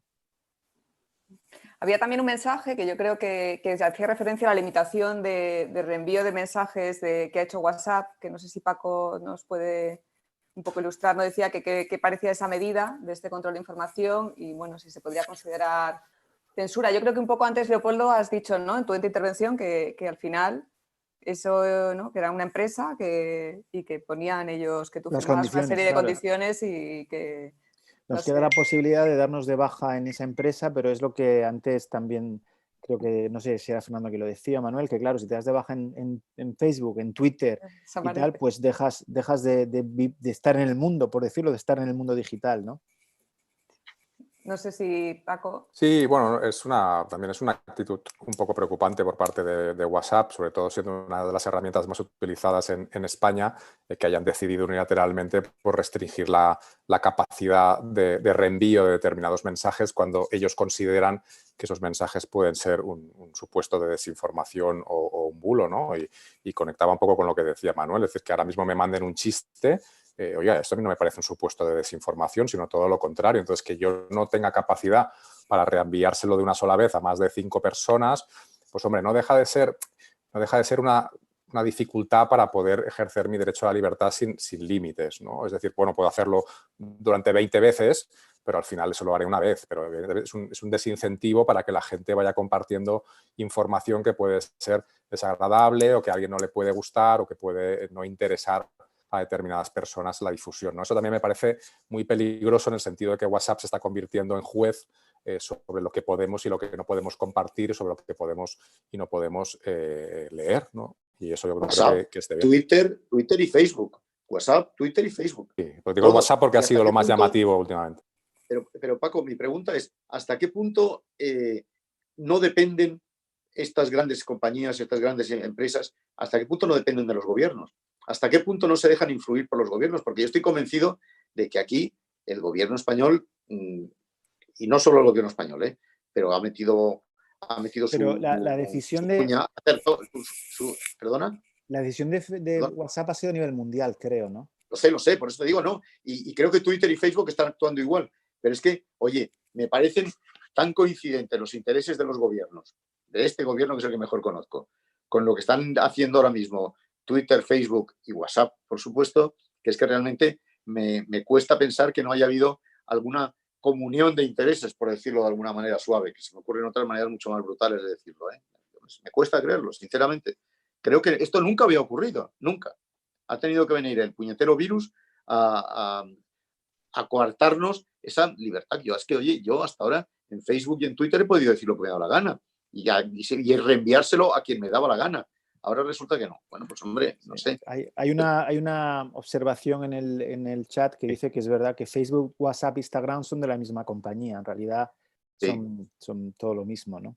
Es que eso es lo que yo aludí hace un momento, que hemos permitido esa concentración, porque si hubiese varias posibilidades, pues bueno, no nos gusta esta, me voy. O sea, igual que por ejemplo hay varios servicios para Zoom, para Meet, para hacer este tipo de videoconferencias, ojalá que no desaparezcan estas opciones, en agregadores de contenidos, en redes sociales, se han ido concentrando. Y esto no deberíamos de permitirlo. Y ya que lo hemos permitido, estos sujetos deberían estar obligados a que nos explicaran a todos los ciudadanos de todo el mundo por qué han adoptado esta decisión. Aparte de eso, también de saber si han recibido fondos de los gobiernos, en qué cantidad y por qué y a cambio de qué, o si han recibido algún tipo de publicidad o si han recibido eso que nos huele, igual que nos huele el vino, que hay demasiada química en el vino, pues eso, por cierto, en España no se hace vino con química, porque el vino, pequeña parada publicitaria, el vino español es fantástico, pero eso que a veces nos huele, deberíamos, es verdad que hay fundaciones, hay Cibio, hay gente, hay periodistas que investigan esto y que sigan, por favor, investigando con esto, pero yo, de verdad, vuelvo a repetir, no deberíamos permitir la concentración excesiva y en segundo lugar deberían de rendir cuentas, ¿eh? Y en concreto, si queréis ahora, ¿por qué los bulos? Antes Paco hablaba del derecho de rectificación, del derecho al olvido. Yo tengo alguna experiencia de algún profesor de la facultad, un catedrático de periodismo, que intentó ejercer el derecho al olvido en Google y no recibió, y tenía toda la razón del mundo, ¿Sabéis? y no recibió. Yo siempre, además, yo creo que esto lo he hablado con Manuel. Claro, el problema de todo esto es que Google se está rogando unas competencias que no tiene. Yo tenía una presentación mucho más jurídica sobre el principio de proporcionalidad, cómo cuando se enfrentan dos derechos, libertad de expresión o derecho a información y honor, los tribunales tienen que ponderar uno y otro. Es que toda esa función de ponderación que históricamente han hecho los tribunales, que ha hecho el Tribunal Constitucional, que ha hecho el Balancing of Interest del Tribunal Supremo, todo eso lo está haciendo Google. Google decide, tú le mandas y él decide si va a preservar tu derecho al honor y va a borrar ese contenido, o si va a potenciar la libertad de expresión y considera que se tiene que defender la libertad de expresión. Entonces, en este contexto, al final, sobre derechos fundamentales, derechos fundamentalísimos de la persona que está tomando decisiones, es a lo mejor un señor que está sentado en Palo Alto allí decidiendo, pues mira, a este le quito, a este le pongo, a este le borro lo que dice el buscador en Google, a este no se lo borro porque voy a defender el derecho a la información. Claro, es que eso es una aberración democrática. ¿Y eso cómo se puede evitar? Voy a preguntar yo. ¿Cómo se puede evitar? ¿Cómo podemos evitar eso? Vale, yo es lo que quería responder. Eso se puede evitar de forma muy fácil. Bueno, muy fácil y muy difícil. Y es que el Poder Judicial realmente tuviera recursos y formación e instrumentos para que realizara esa función. El problema es que aquí no hay ningún partido político que quiera que funcione bien el Poder Judicial. Cuando se quiere que funcione bien una cosa, lo que se hace es se le inyecta dinero, se le inyecta ilusión. Hacienda, la agencia tributaria. Pero no interesa que funcione bien el Poder Judicial.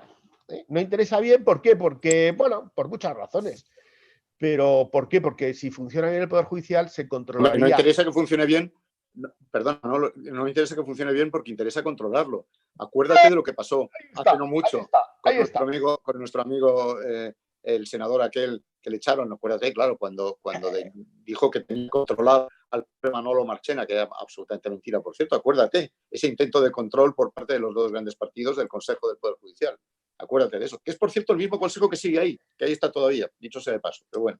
Bueno, recuerda cuando un presidente del gobierno dijo aquello de que el presidente del Consejo General del Poder Judicial y el presidente del Tribunal Supremo va a ser Carlos, ¿te acuerdas? Sí. Si en algún momento uno se tiene que rasgar las vestiduras como los fariseos en una democracia, fue ese momento.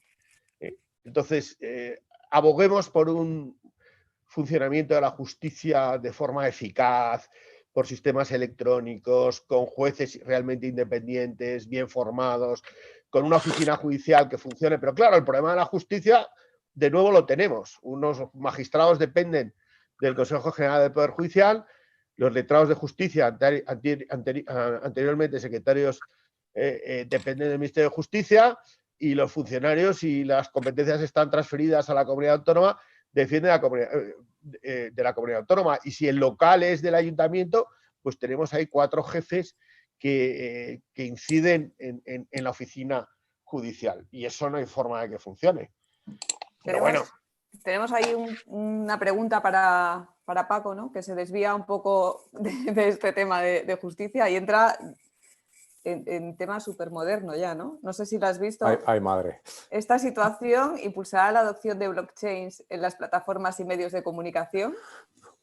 Bueno, no necesariamente, porque al final el blockchain te permite dejar constancia de un determinado hecho, o sea que tampoco creo que eso vaya a mejorar mucho nuestra libertad de expresión, nuestro derecho a la información. Es decir, si al final nos sigue llegando información falsa, pues la verdad es que tampoco tenemos mucha solución, ¿no? Y mucha posibilidad de gestión. Más allá, y es un tema que hemos apuntado al principio, pero que hemos abandonado un poco, es los esfuerzos que podemos hacer en la cultura y en la educación de la gente. O sea, todo esto al final tú te engañas y te dejas engañar muchas veces, ¿no? Cuando recibes determinados mensajes es porque quieres ser engañado. Entonces, es verdad que también estamos perjudicando mucho la capacidad crítica de la gente en las escuelas no se está enseñando a analizar los mensajes informativos, o por lo menos yo no tengo constancia de ello. Es decir, no se está trabajando tampoco en tener un ciudadano con espíritu crítico que sea capaz de decidir por sí solo si lo que está recibiendo le gusta o no le gusta. O sea, también estamos, de cierta manera, aborregando mucho a esa masa, ¿no? A mí, la tecnología es buena, o sea, a mí blockchain me parece muy interesante y puede darnos muchas alegrías, pero desde el punto de vista de información falsa, lo único que nos permite es detectar o dejar rastro o dejar constancia de que esa información se divulgó en ese determinado momento, en ese determinado lugar, ¿no? Y si eso al final es falso, pues bueno, tener esa constancia. Pero yo creo que tampoco va a ser, desde mi punto de vista, una solución mágica, ¿eh? Vamos a tener que volver a las humanidades, ¿no? Nos hemos preocupado tanto de las tecnologías que a lo mejor hay que volver a sobre la ese tema, bueno, filosofía hay una, por decirlo de alguna forma, una gran interés por parte de las grandes instituciones educativas y UNESCO está trabajando mucho en lo que ellos llaman alfabetización mediático-digital, que tiene que ver no tanto con el acceso a los medios, sino que tiene que ver sobre todo con el entender los medios y ser capaz de ser crítico con lo que los medios te ofrecen, ¿no? Entonces, sobre eso hay mucho. Lo que pasa es que, igual que hay muchas recomendaciones, a la hora de la verdad, en los currículum educativos no se está teniendo tan en cuenta, ¿no? Entonces, al final, me vais a permitir que hijo de maestros acabe diciendo que la clave al final de todo es la educación. Hombre, claro. La que no vamos a tener en el curso que viene, ¿quieres decir? Esa. La que este año esa que no vamos a tener. Claro. Hombre, es que, mira, fíjate, Leopoldo, incluso, es que esto abona mis tesis.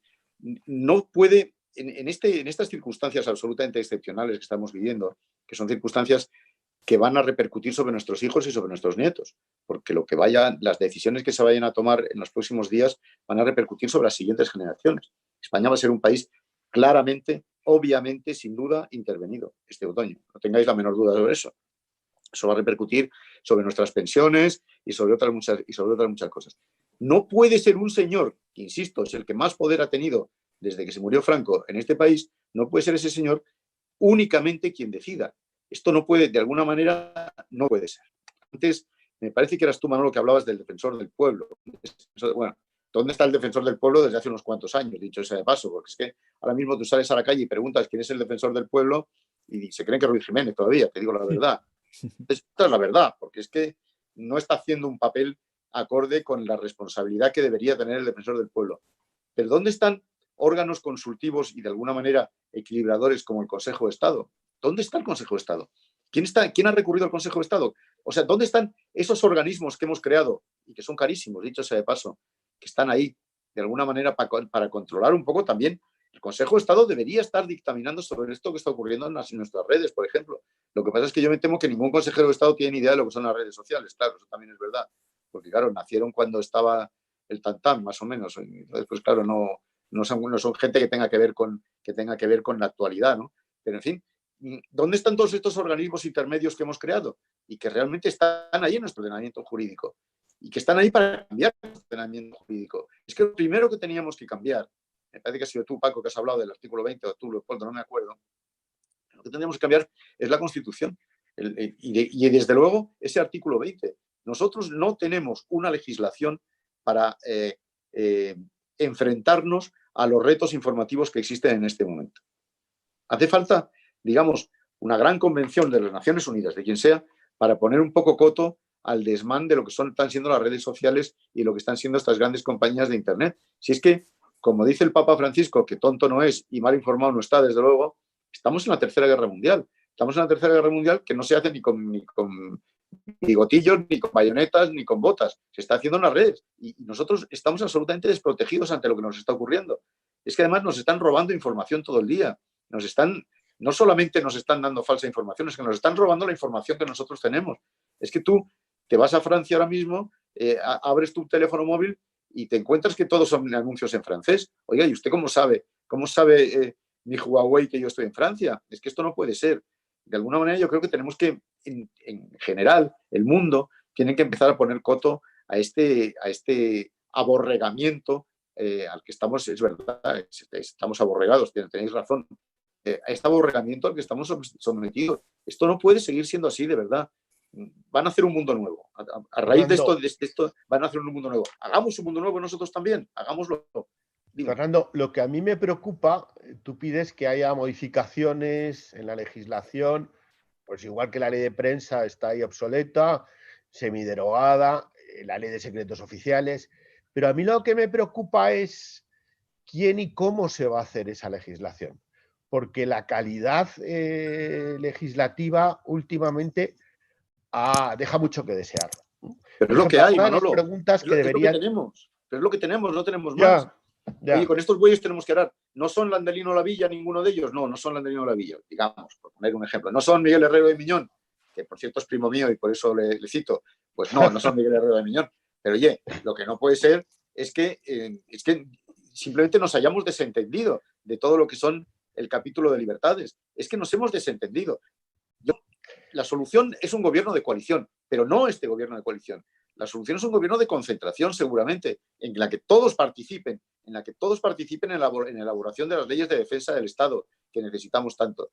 Yo, no sé, a ver mañana con qué nos sorprenden. Estoy seguro que nos sorprenderán desagradablemente, como siempre, pero ya porque además lo he escrito yo eso también, no me acuerdo en qué periódico, pero el gran problema de ese gobierno de concentración nacional es que no podemos permitir que en ese gobierno de concentración esté gente que haya llegado al poder mediante trampas o que sean aficionados a hacer trampas. Y no me digáis a quién me estoy dirigiendo, pero todos sabemos quién es. Pues es el más votado. Pero es el más votado. Que esa es la segunda variable. El gran problema es que... Entonces no le puedes dejar fuera. Y es que ya, pero en Pero teoría se ha votado al Partido Socialista Obrero Español. Un poco en la línea de lo que hablabais de los organismos que existen para controlar,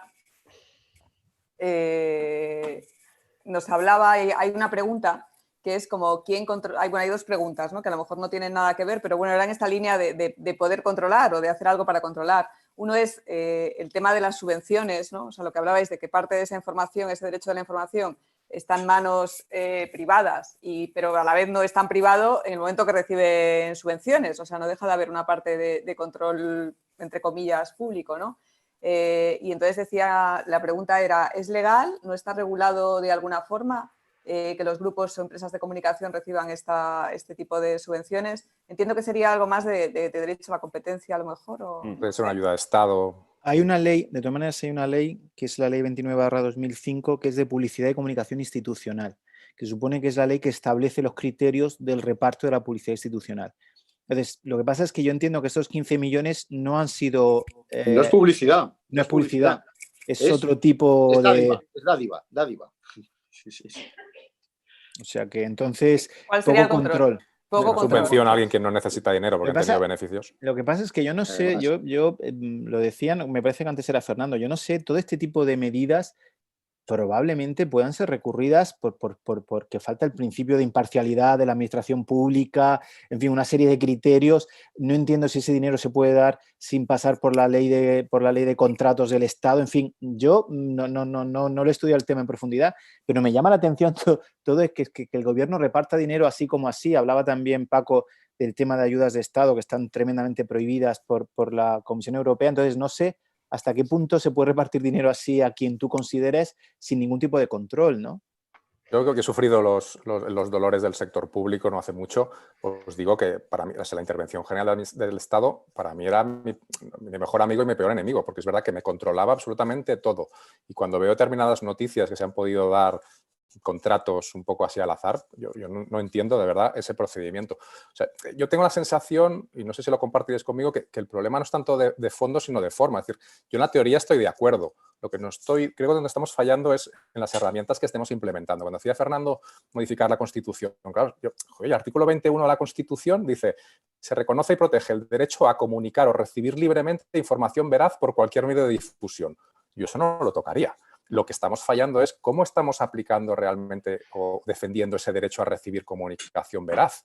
Ahí es donde estamos fallando. Es decir, ¿dónde está? Y Manuel, tú sabes mucho, en tema de transparencia, o sea, cuando el mismo gobierno te dice yo no voy a cumplir la ley de transparencia, pues que estamos perdidos. O sea, si no ponemos controles, no ponemos controles para que eso no pueda llegar a ser, nos cargamos, no tendremos herramientas como para poder nunca saber qué está ocurriendo. Y ese es el mayor problema que creo que tenemos ahora mismo encima de la mesa, ¿no? Que no sabemos. Y si no sabemos, perdemos la confianza.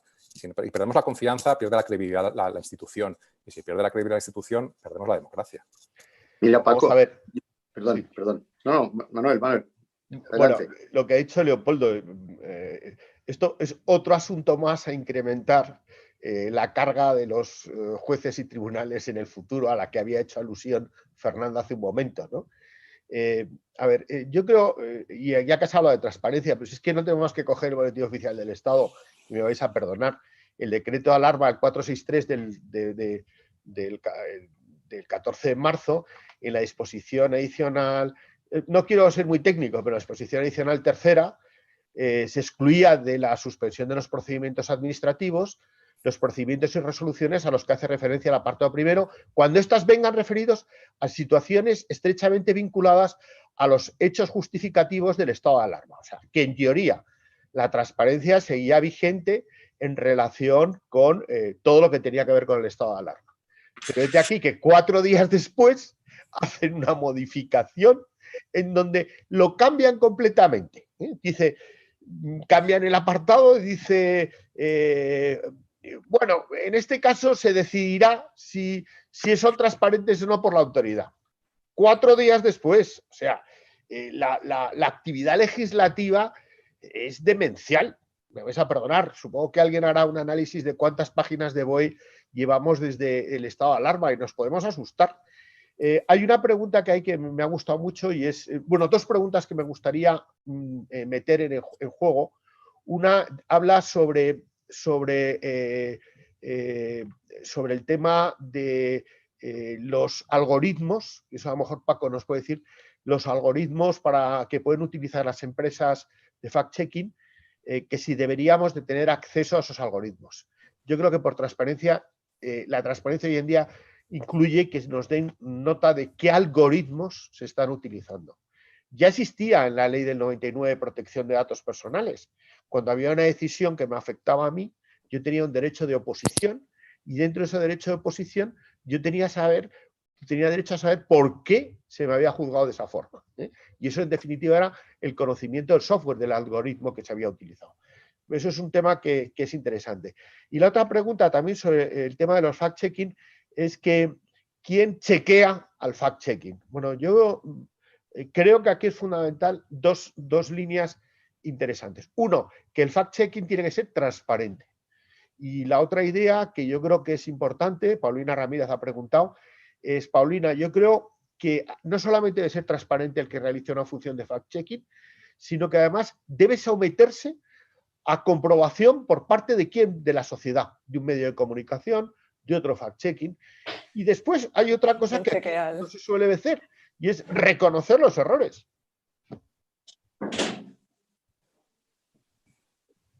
Y ha acabado, perdona. Has sentenciado, has dejado a todos callados. Has trasladado preguntas, ¿no? A Paco le preguntaba. Sí, preguntas y tratando de dar alguna respuesta a ver qué os parece, ¿no? Yo, la de los algoritmos, es verdad que en la ley de derecho administrativo sí que tienes derecho a que un algoritmo no se tomen decisiones mecanizadas que afectan a los ciudadanos. Ahí sí que es verdad que está limitado, pero bueno, Leopoldo da en el clavo, ¿no? Es que nos estamos sometiendo a la voluntad de una empresa privada, además norteamericana, con el cual al final ellos hacen lo que les da la gana. Y si tú les pides el algoritmo, con todo el derecho además, se negarán a entregártelo porque dirán que está protegido por los derechos de propiedad intelectual, etcétera, etcétera. Con lo cual al final nos encontramos en esta situación un poco perversa, ¿no? Donde que sabes que están haciendo algo que tú no sabes y no te gusta, pero que tampoco nunca acabarás llegando a saber, ¿no? Salvo que sea un poco en la parte de derecho público. Entonces, o buscamos una alternativa un poco más radical en el sentido de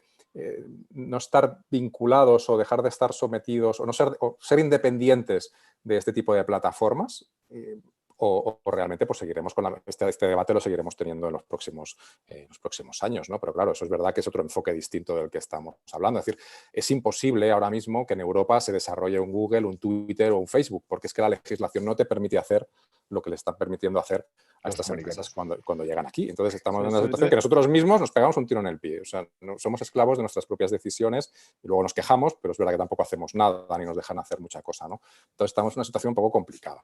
Yo creo que la única arma que podemos utilizar contra estas grandes compañías son las normas de competencia.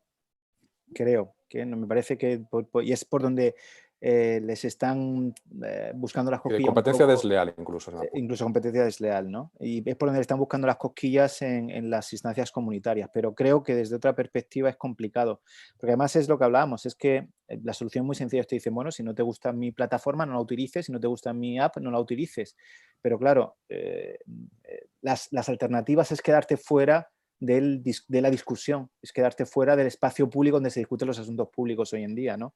Que son todo este tipo de aplicaciones, ¿no? Bueno, pero es que entonces lo que estamos diciendo es que vivimos sometidos a una dictadura, que Orwell era una hermana de la caridad comparado, o sea, su gran hermano era, vamos, era un modelo de transparencia y democracia comparado con lo que estamos viviendo en estos momentos. Esto es algo que es verdad, pero es que a mí me asusta profundamente. Pero es que además, insisto, yo creo que hay una cierta alianza con los gobiernos. Yo creo que existe. Y en el único momento en que se rompe esa alianza es cuando estas grandes compañías, las 4 hermanas, no pagan impuestos, que no pagan. O sea, están evadiendo impuestos. Es el único momento que Europa se siente un poco conmocionada, no cuando nos violan las libertades, sino simplemente cuando no pagan impuestos, que es que no los pagan, dicho sea de paso. Hombre, la doctrina Teresa Rivera me parece que es muy fuerte. La doctrina Teresa Rivera es esa de si usted no quiere abrir, no abra, ya usted. Le he dicho leerte encima, se le quito los ERTE y ya está. Que es lo que dijo el otro día. Es que lo que estábamos diciendo de las grandes compañías es esta. Ah, que no quiere usted, pues márchese. Pero es que yo, periodista, y vosotros tampoco, no nos podemos ir ni de Twitter, ni de Facebook, ni de Instagram, ni de ningún sitio. ¿Qué queréis que os diga? Pues a lo mejor nos echan después de eso. Con lo cual, Fernando, la prisión permanente revisable... Es que lo peor, Mercedes, es que nos pueden echar después de decir, oiga, mire usted, a mí el Manuel lo que ha dicho el Manuel el Leopoldo y usted no me ha gustado nada. Y de pronto te encuentras que ya no estás en Twitter, oye, esto es muy fuerte tú, pero puede ser. Es que no es una ficción. Es que esto no es 1984, no, es que esto es así. Ahora mismo esto es así. Es terrible, pero es así. En fin. Sí, Leopoldo, no sé. Le estaba diciendo a Fernando que es peor que en 1984, ¿no? Totalmente. Al final, lo de la prisión permanente revisable, esto no es una prisión permanente revisable. Se quita el revisar, es una prisión permanente y no estamos absolutamente aprisionados por estas compañías de las que dependemos y que al final nos marcan.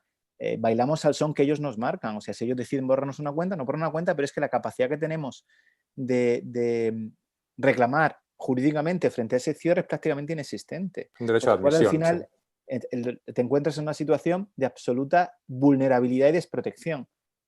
Hombre, habéis hablado del derecho al olvido de Google, naturalmente. Si Google no le da la gana, y nunca le da la gana, dicho sea de paso, de olvidarte, no te preocupes que no te olvida. Y ahí vas a seguir toda tu vida y con Fernando, no sé qué, que a lo mejor era una cosa falsa. No sé qué. Y Fernando, y al contrario, si Google decide que tú no existes, si mañana Google decide que Fernando Jáuregui, porque ha criticado a Google, no existe, tú pondrás Fernando Jáuregui en el buscador y Fernando Jáuregui no aparecerá en el buscador. Sí, no saldrá peor todavía, saldrá otro Fernando Jáuregui. Sí, o solo contarán las cosas malas que has hecho, que espero que no sean muchas. Se nos ha acabado el tiempo. Es una situación preocupante, os debo decir, yo resumiendo un poco el espíritu que está saliendo de aquí, que supongo... Sí, no, pero yo os quería pedir que acabáramos ya, se nos ha acabado el tiempo y os quería pedir algo positivo, porque es que vamos a dejar a todo el mundo con un poco, ¿no? con mal sabor de boca. Si os ocurre algo positivo, algo que podamos hacer, algo que tengamos que pelear, algo que... Pero pelear para estos últimos minutos. Pero Mercedes, pelear es positivo siempre. Yo creo que tenemos que pelear. Esta crítica, en el fondo, es positiva, porque yo creo que conviene... de alguna manera, alertar o concienciar a gente que a lo mejor no está tan concienciada con estos temas porque no está manejando este terreno todos los días. Hay que concienciarla de que realmente tenemos que despertar, que tenemos que obligar a nuestros representantes, a los señores que pagamos y a los que elegimos, a que de alguna manera defiendan nuestras libertades, tanto en el ámbito nacional como en el internacional. Y no lo están haciendo. Y de verdad, debo decirlo, y siento mucho, esto no es una buena noticia, Mercedes, ¿qué quieres que te diga? Pero no me sale hoy. No tengo. Nuestra democracia está cada vez más amenazada. No la nuestra España, que por supuesto, la nuestra internacional, que es que el hombre más poderoso del mundo va a revalidar su mandato precisamente contra la libertad de expresión. Hay que ver cómo trata a mis compañeros ese señor en Estados Unidos, hay que ver cómo los trata. Hombre, ¿qué quieres que te diga? A lo mejor uno de los grandes impulsores de todas estas fake news que nos están aturullando todos los días, a lo mejor viene de ahí. A lo mejor viene de ahí, o peor todavía de China, o peor todavía del ruso, que es todavía peor, que quiere mandar, que quiere quedarse mandando hasta 2026. ¿Qué queréis que os diga? Lo siento mucho, Mercedes. Sabes que soy muy disciplinado y si tú me dices que buenas noticias, yo te daría buenas noticias. Pero hoy, quitando que estamos vivos y que he sobrevivido a una caída terrible de bicicleta que casi me parto el cráneo, pero vamos, no tengo ninguna buena noticia que dar. ¿Qué queréis que os diga? Lo siento mucho. No veo las buenas noticias. Que esa es buena, que la caída la se haya quedado sí. en un susto y que la cabeza sigas teniendo así bien amueblada, esa es una buena noticia. Golpe. No sé si se me ha desamueblado un poco, la verdad, pero bueno. Yo lo que aspiro es que dentro de unos años Fernando Jáuregui escriba un libro que sea Los abogados digitales que salvaron España, porque con el escenario que nos estamos planteando o realmente nos ponemos en marcha y gestionamos esto también desde el punto de vista jurídico o vamos a tener un escenario bastante oscuro.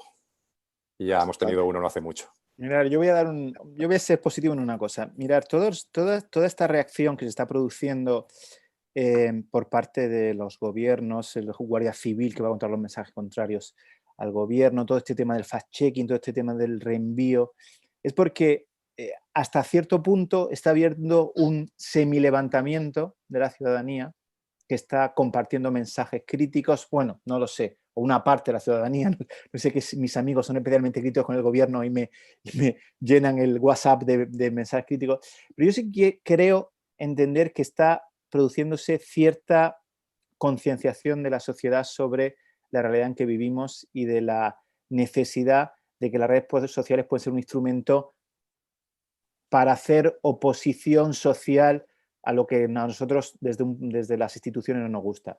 Por ver un lado positivo y por pensar que, bueno, que hay muchas cosas malas en las redes sociales, pero también en un momento dado nos pueden servir como altavoz para criticar o para exigir a los que mandan, ¿no? Por dar un punto de vista positivo, ¿no? Bueno, pues yo empiezo con un punto de vista negativo y es que esta tarde, antes de comer, justamente en la calle me encontré con Murat, que tiene una pequeña tienda debajo, y me dijo: Manuel, me voy, la cierro. Lo cual, bueno, pues después de varios años viéndole todos los días, pues me duele. Es verdad que he visto que eso ha pasado en varios comercios de mi calle, es una calle pequeña del centro de Madrid, me duele, pero aquí hay un riesgo y es que a pesar de que a Leopoldo hable de que la ciudadanía se está empezando dando cuenta de que, bueno, que esto hay que arreglarlo de alguna forma, que nuestro gobierno pues, ha utilizado bulos, a pesar de todo eso existe un gran riesgo y es que el gobierno utilice algo que tiene, desde mi punto de vista, en demasía, que es el dinero, y salgamos de la crisis mediante la subvención a todo. Nos convertamos. Y yo creo que lo que tiene que hacer el gobierno, y esto es algo que leí hace poco de un profesor español que está en Colombia, que le preguntaban, ¿qué tiene que hacer el Estado para que salgamos de esta situación de crisis económica? Y él dijo, el Estado lo que tiene que hacer es dejarnos hacer a nosotros. Y yo creo que es importante eso, o sea, por favor, no nos agobien, confíen en la gente, simplemente denle instrumentos para que salgan. Si necesita aumentar la terraza para tener más separados a los comensales o a los que vienen a tomarse unas gambas, pues hágalo. O sea, tienen ustedes que no agobiar a la gente, que no comprarla, simplemente dejarles. Y yo creo que lo positivo es que la gente se puede dar cuenta que ahora hay una oportunidad. O sea, aquí abajo se queda un local libre. Ojalá que venga alguien con ilusión para iniciar un nuevo negocio. Yo creo que esa sería la idea positiva. Hemos sufrido, hemos estado confinados en casa, no nos acostumbremos a estar en casa. Hay que hacer algo cara al futuro. Yo creo que eso sería lo positivo. Bueno, ¿se ha quedado alguna noticia, alguna pregunta en el aire? Hay una importante, Mercedes. Bueno, venga, contesta ya, pero nos estamos hay saliendo pregunta... de tiempo, ¿eh? Yo iba a ser muy disciplinada, pero bueno. No, venga, Fernando. Hay una pregunta de Francisco que tiene su interés. Eso de colar de rondón determinadas cosas dentro de leyes que no tienen nada que ver con el tema, tiene su aquel. Esto de introducir a don Pablo Iglesias en el Consejo Controlador del CNI, aprovechando una ley presupuestaria, una normativa presupuestaria, un decreto, tiene su aquel. Este es un tema que yo creo con este tema, con las leyes de acompañamiento de los presupuestos, tenemos que acabar. Porque esto no puede ser. Esto sería, no es una ley de acompañamiento de los presupuestos, pero es un decreto en el que fueras de rondón una cosa que no tiene absolutamente nada que ver. Y oye, yo no me di cuenta más que cuando fui a las redes sociales y alguien me lo indicó, porque no me había dado cuenta, había leído esto y se me había ido. Oye, y ahí está, y no ha pasado nada, ya está. Y esto es un escándalo, me parece, mayúsculo, que permite, por cierto, que el señor Iglesias, que hace exactamente 4 años, en 2016, en enero de 2016, salió después de ver al jefe del Estado en las consultas para investidura y dijo que él se conformaría con ser vicepresidente, responsable de los servicios secretos, responsable de Televisión Española y meter 4 ministros, nos pareció a todos que aquello era muy gracioso. Bueno, pues ahora resulta que es vicepresidente, tiene que ver con las responsabilidades del CNI, tiene que ver con Televisión Española, esto os lo puedo decir de verdad, aunque no esté institucionalizado en ningún sitio, y ha metido 4 ministros. Uno de ellos, por cierto, sí que ya era impensable, uno de ellos su mujer. Caray, tú tienes su aquel, tienes su aquel. Eso en una democracia normal se tolera mal. Y yo que conste que he sido muy gubernamental, he sido cuando llegó Pedro Sánchez, yo creí que era un señor que era un factor de cambio que nos iba a ser muy, en fin, muy refrescante. Caray, refrescante nos va a ahogar de tanto refresco, digo yo, no sé. Bueno, perdón por la digresión, pero es que, oye, ya que nos has traído aquí, por lo menos un poco de desfogarnos tú. Aquí hay libertad de expresión, ¿no? ¿Cómo ves? Un ámbito de libertad, Ojalá se siga manteniendo. Hay libertad de expresión. Y así, mira, las preguntas ya las hemos contestado todas, que se quedaba esa por falta de tiempo, pero aunque nos hayamos pasado el tiempo, que nadie nos diga que no ha podido preguntar quien ha querido. Nada, solo despediros dándos las gracias. No sé si queréis añadir algo más. Que volveremos. Bueno, a mí me gustaría que hicieses otra de estas, que está muy bien, y con los mismos participantes y que podamos ir ahí. Tenemos una tertulia en el ICAM. Bueno, oye, pues a veces las tertulias, según y donde sean. Sí. Y el Colegio de Abogados de Madrid merece la pena. Sí. Muchísimas gracias, de verdad que ha sido súper interesante escucharos a todos y muchísimas gracias a todos los asistentes también. Gracias a vosotros, un placer.